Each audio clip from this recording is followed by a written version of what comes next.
Hi everyone, I'm Valerie. Welcome to the owner's class video for the SINGER Quantum Stylist 9960 sewing machine. In this video, we're going to go over some great stuff like a tour of the machine, threading a needle, winding a bobbin, selecting stitches, making buttonholes, and a bunch of other great stuff. This machine has a lot of capabilities, and you can read all about them in your instruction manual, full of all sorts of great information, so you'll want to keep this handy. Let's take a tour of the machine. The first thing we're going to do with our machine is plug in the power cord and the foot control and turn the machine on. And you'll know the machine is on when the light and screen come on. On the side of your machine we have a hand wheel that you always should turn towards you. On the top we have a carry handle which makes our machine extra portable. And we have a lid that opens up to show all of the stitches we get with this machine. And underneath this lid we have a bobbin winding stopper, a bobbin winding spindle, a spool pin where our thread's going to go, and it already comes with some spool felt and a spool cap, a bobbin winding tension disc, and a metal guide for threading. On the front of our machine we have our screen, some function buttons, and some quick select stitch buttons, and these show our most commonly used utility stitches. Over here we have a speed control lever, an automatic thread trimmer, a needle up-down button which also doubles as a button that can slow down the machine while we're sewing while pressed, a reverse button, a start-stop button which lets us use the machine when the foot control is unplugged, and the light will be green when the presser foot's down, and that lets you know you can sew. When we use the presser foot lever to raise the presser foot, the light turns red, which means that we should not be sewing now. Down here we have our needle, our all-purpose presser foot, built-in needle threader, and over here is a buttonhole lever, and we'll talk about that more when we make a buttonhole. Down here we have our bobbin, and if we remove our accessory tray, we expose the free arm of the machine, which allows us to sew things like pants hems and cuffs really easily. On the front of the free arm we have these little markings and a lever, and this is our drop feed lever. Right now the feed teeth are up, and if we move it over to the left, our feed teeth go down. This is great if we want to do any free motion sewing or sewing on buttons. To raise the feed teeth again, just move this back over to the right and turn your hand wheel one complete rotation. And they're back up. In your accessory tray, we also get some really great accessories. Let's take a look at some of those presser feet. In addition to the all-purpose foot that already comes on your machine, you get all of these other presser feet too. And that includes a zipper foot, which is used for inserting zippers, but you can also use it for making and inserting piping. A button sewing foot, which is the foot that's clear with the two blue toes, and that's used for sewing on buttons. A blind hem foot, used for making blind hems, which is great on like wool trousers. A cording foot, which is used to sew up to 3 cords in the groove, and you sew a decorative stitch over them to embellish whatever project you want. A satin stitch foot, which is used for sewing satin stitches, great for applique. A rolled hem foot, for making a professional rolled hem. Open toe foot, which is transparent and has a wide opening so that you can easily apply and see trims. An overcasting foot, which helps you sew overcasting stitches, which is really great on knit fabrics. A buttonhole foot, so you can sew buttonholes. A patchwork foot, which sews at a 1/4 inch, which is really great for quilting. And speaking of quilting, we also get a darning embroidery foot, which is great for free motion quilting or making freehand monograms, and the even feed walking foot, which is great if you're sewing over multiple layers that might shift, so like a quilt sandwich or velvet. Now it's time to thread our bobbin. The first thing I'm going to do is raise the presser foot and move this little black button over to the right. That pops off my clear view cover so I can reach in and get my bobbin.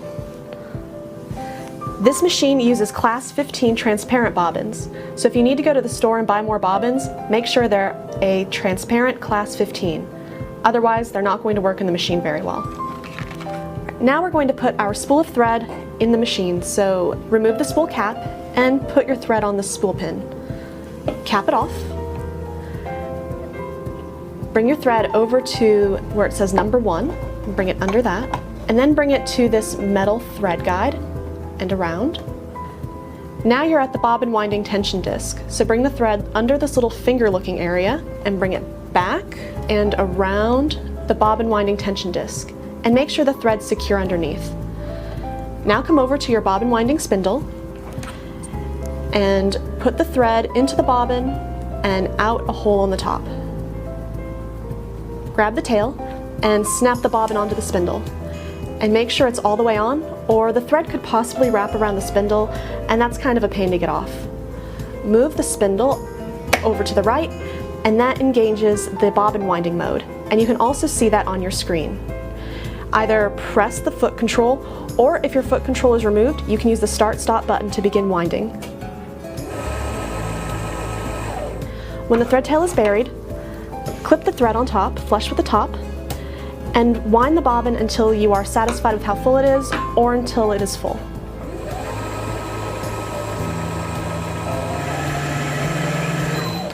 When the bobbin is full, the machine will beep and stop winding. Move the bobbin winding spindle back to the left, take off your bobbin, and trim the thread. Now we can put it into the machine. Before we put our bobbin into our bobbin case, make sure that the thread is coming off in a counterclockwise direction, or the tail will make it look like the letter P. P for perfect sewing.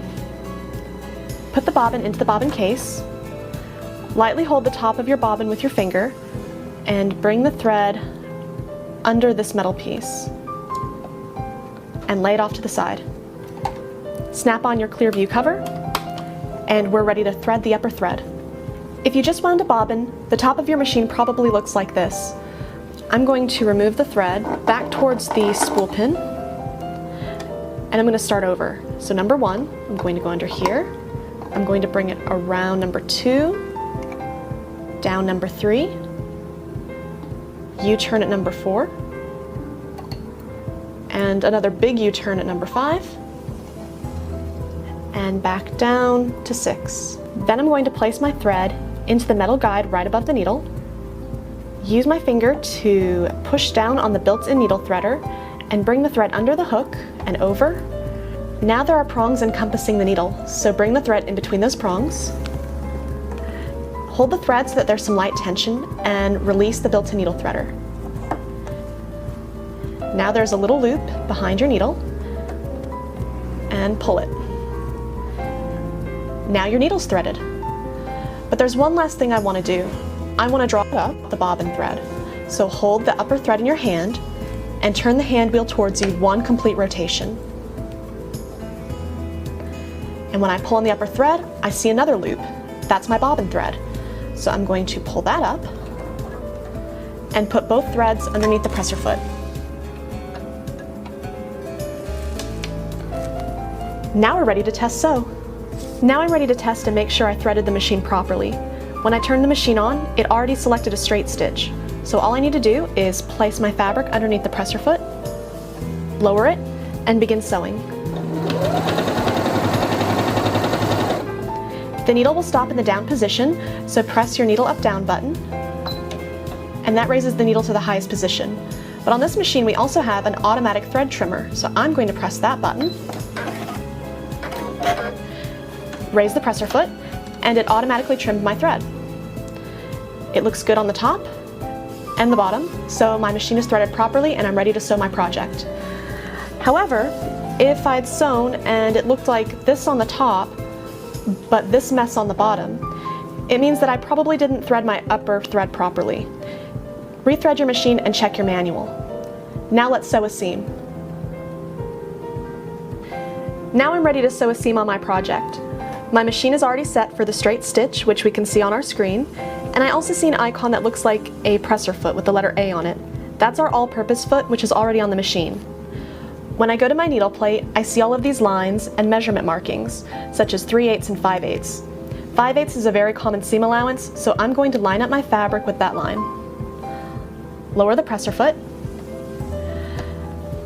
and sew forward a few stitches, and then press and hold the reverse button to sew backwards a few stitches. and release the button and continue sewing.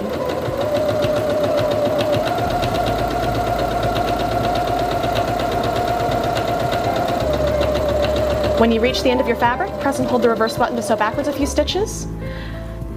And now press your automatic thread trimmer.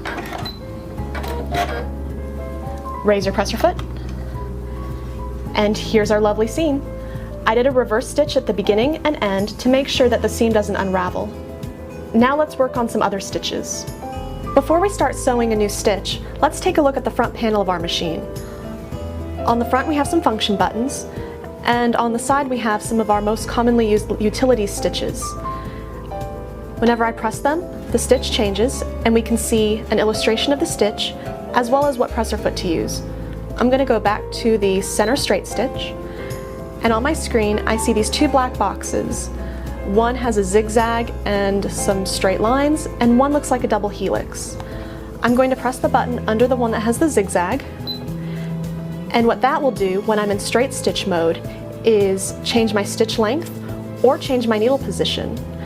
Right here I see the icon of a needle with some arrows, so if I move the arrow so the number is bigger, my needle moves to the right.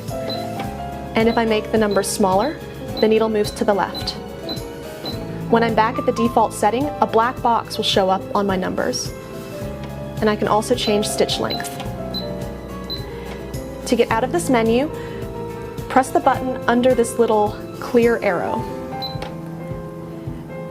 This double helix is my tension, so if I press the button under that icon, I can adjust my tension. And I might want to do that for using specialty threads or techniques. If I raise my tension quite a bit and I want to get it back to auto, just press the button under auto and it's back to the default. I'm going to go back to the main screen, so I'm going to press this button under the arrow. Now I want to select a stitch that's on my lid. I see on my lid I have a couple of icons, one that looks like a straight stitch and a zigzag, and one that looks like a scallop stitch and ABC. Right now we're going to focus on the continuous stitches, which are the ones with the straight stitch and zigzag. And I want to do stitch number 50, which looks really pretty. I'm going to come back down to my function buttons and press the button that matches that zigzag straight stitch icon. And I will see stitches 1 to 5. Press your scroll button, and I'll start going up the number of stitches. Keep scrolling until you see the stitch you want. Here's number 50, and I'm going to press the button under that stitch. Now I see it selected on my screen, and it tells me I need to change my presser foot to the B foot. Before we sew our stitch, we need to change the presser foot. Behind the presser foot is a little black button, so push it, and the presser foot comes off. I need to use the B foot, so I'm going to put that under this area, and I'm going to lower the presser foot lifter. And I'll hear it snap into place. Move the thread under the presser foot, and we're ready to start getting our fabric. So I have it here. Place it under the presser foot, lower it, and begin sewing.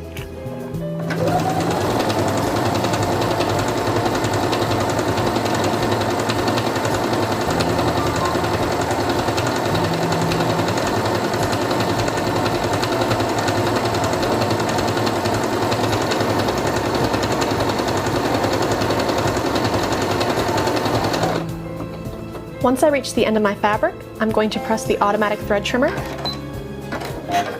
and raise the presser foot. And there's my stitch.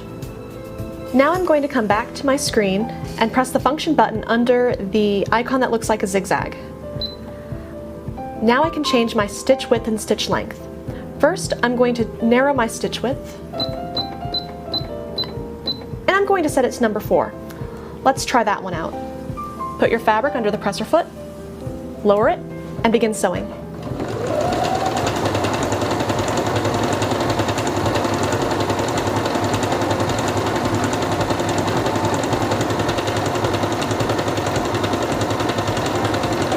Stop sewing when you reach the end of your fabric and press your automatic thread trimmer. Raise your presser foot and remove the fabric. Now I want to change the stitch length of the stitch. So I'm going to set my stitch width back to default, which I can see when the black goes behind the 7.0. And I want to lower my stitch length, so let's make it 1.8. Let's try that out. Put the fabric under the presser foot, lower it, and begin sewing.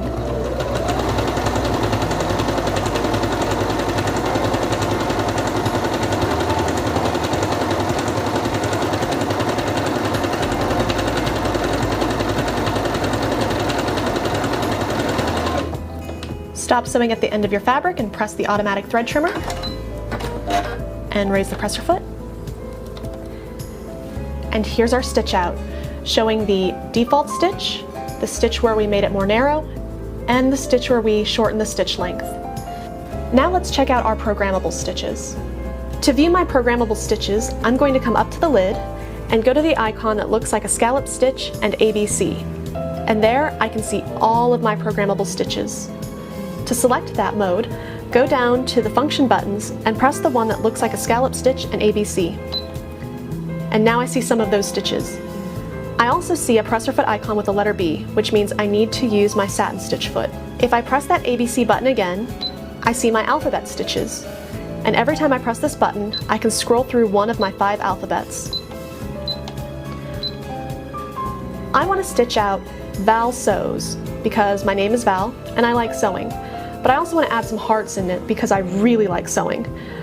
So I see that I'm in my programmable decorative stitches, and I'm going to scroll through until I see stitch 18, which is this heart. Press the button, and we see it on our screen. Now I'm going to come back down to the ABC button, and I'm going to scroll through these letters using the scroll button. Here I see V, so I'm going to select V, scroll back for A, and scroll again for L. But now I need to put a space in it, so I'm going to continue to scroll past my lowercase letters and past my numbers until I see this one that looks like a box. That box is a space, so I'm going to select that, and I'm going to keep going forward and select the letter S. Then scroll back for E, scroll for W, and back to S. I want another heart at the end, so I'm going to press that ABC button and go through my alphabets until I'm back to the programmable decorative stitches. I'm going to scroll again, so I'm on stitch 18, the other heart, select it, and I only want the sequence to stitch out once. So back on my function buttons, there's this button that looks like a little bullseye. I'm going to press that, and that will make my machine stop sewing after the sequence. Let's see what this looks like. I'm going to take my fabric and put it under the presser foot, lower it, and begin sewing.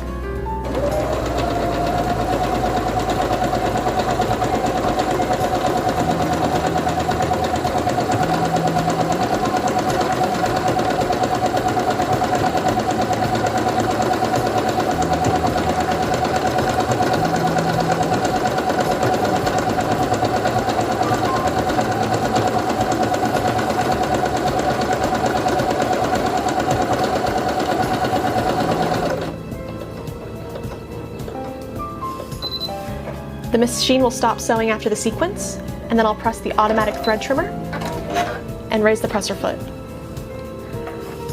And that's what my sequence looks like. And after I trim all those thread tails, it looks like this. Now I want to change my stitch sequence from Val Sews to Valerie Sews. I'm going to come back to my screen, and I'm going to push this button right here to bring me back to the beginning of my sequence so I can see it more easily. I'm going to scroll with this small arrow button. And whenever you insert characters, you want the highlight to be on whatever character is to the right of where you want to add it. And I'll show you. So I'm going to press the ABC button and scroll. Actually, I don't need to scroll, there's my letter E. So E, and we see it's inserted. I'm going to scroll to R, add that, I, and back to E. Now the stitch sequence is ready to sew. Now let's stitch it out.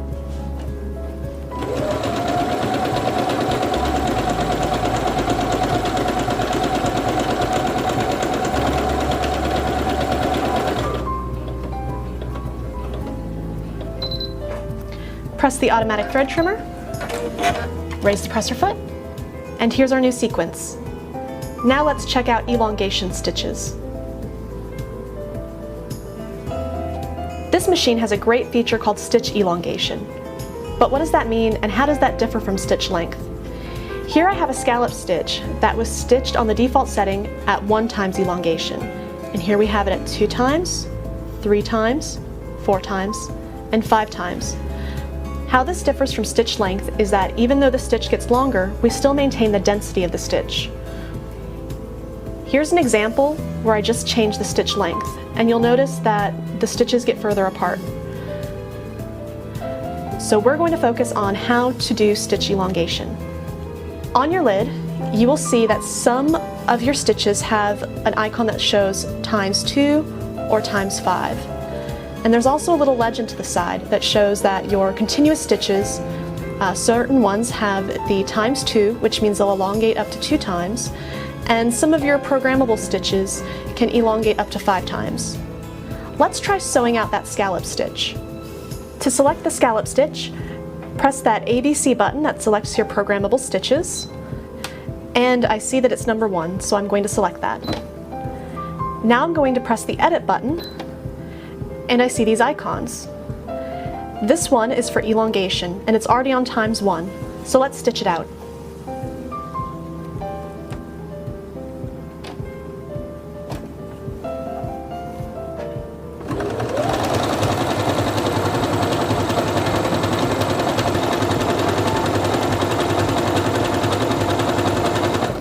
Stop sewing at the end of your fabric and trim the thread using the auto thread trimmer.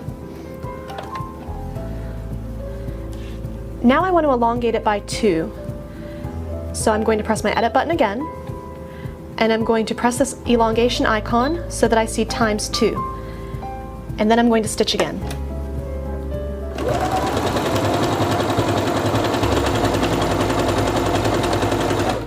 Stop sewing at the end of the fabric and trim the thread.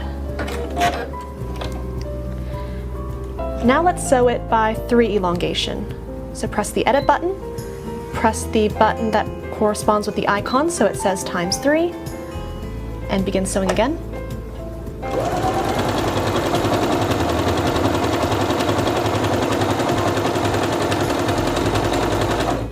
Stop sewing at the end of your fabric and trim your thread. Now let's do it ×4. So press the edit button, press the button for elongation so it says ×4, and stitch again.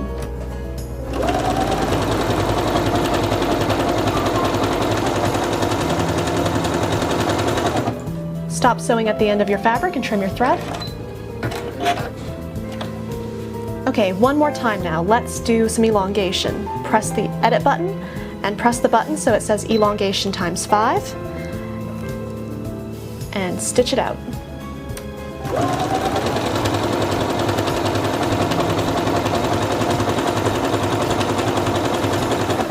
Stop sewing at the end of the fabric and trim the thread. And here we have stitch elongation. Now let's check out mirror imaging. Another great feature on this machine is mirror imaging. On your lid, at your legend, you'll see that there are some stitches that can do side-to-side mirroring, front and back mirroring, or can do side-to-side and front-to-back. I'm going to do stitch number 22, which does the side-to-side and front-to-back. So I'm going to select the mode icon that looks like a straight stitch in a zigzag and scroll over to 22. Select it, and right here I see a box that looks like a cross with a triangle in the corner. I'm going to stitch out the way it is right now.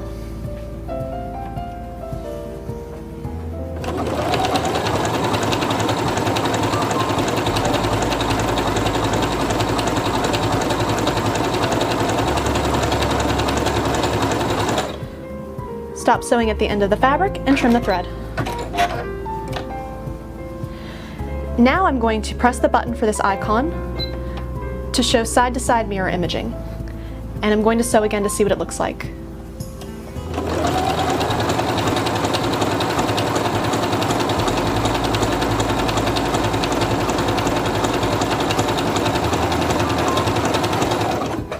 Stop sewing at the end and trim your thread. I'm going to come back and push that button again to show front and back mirror imaging.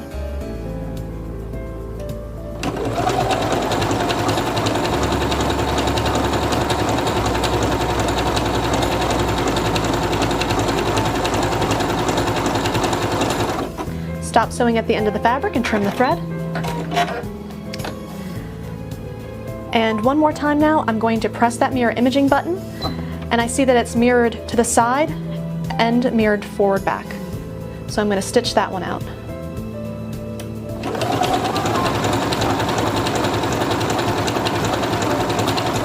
And here's what stitch number 22 looks like mirror imaged. Now let's check out buttonholes. This machine comes with a wide variety of buttonhole styles. We have bar tack buttonholes, keyhole buttonholes, stretch buttonholes, and even a buttonhole for bound buttonholes. I'm going to select the basic bar tack buttonhole 104. So I'm going to come to my function button that looks like a straight stitch and a zigzag, and I'm going to scroll until I see 104.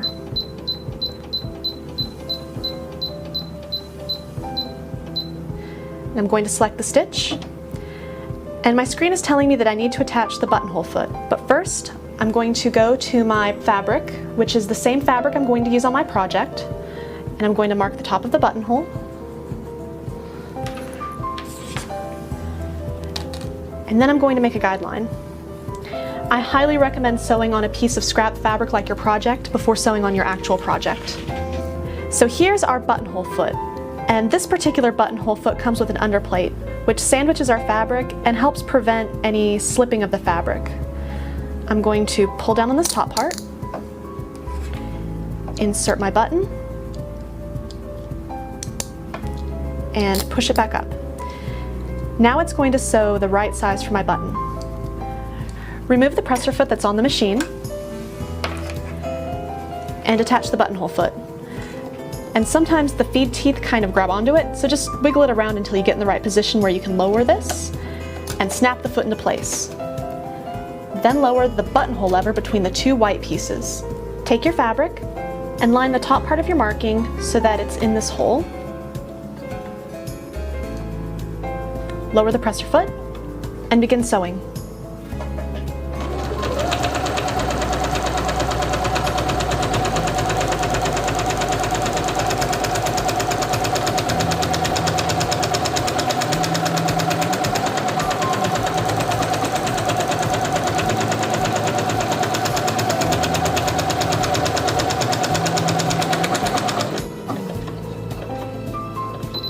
The machine will stop sewing when the buttonhole is done.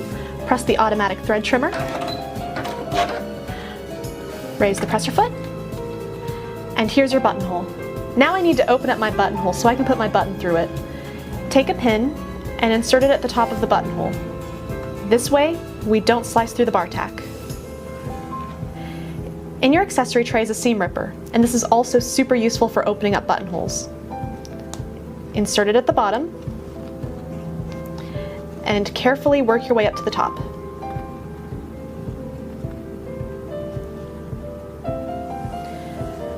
Remove the pin, and now the buttonhole is ready for your button. Now let's see how to change a needle. From time to time, you'll need to change the needle on your machine depending on what kind of fabric you're sewing. Two very common types of needles are regular point needles and ballpoint needles. Regular point needles are used on woven fabrics such as quilting cotton, silk, and wool. Ballpoint needles are used on stretchy knit fabrics like t-shirt knits, swimsuit knits, and sweatshirt knits. Each needle style comes in a variety of sizes depending on the weight of your fabric. We have lightweight, medium weight, and heavyweight styles. Now let's change a needle. Before changing the needle, I'm going to turn off the machine. To make changing the needle a little easier, I'm going to remove the presser foot. And one extra tip, I'm going to put a piece of paper on the needle plate covering up the hole so that I don't accidentally drop my needle into the machine. Grab the needle and take the screwdriver that came in your accessory tray and loosen the screw. Remove and discard the needle. Take a new needle and with the flat side to the back, insert it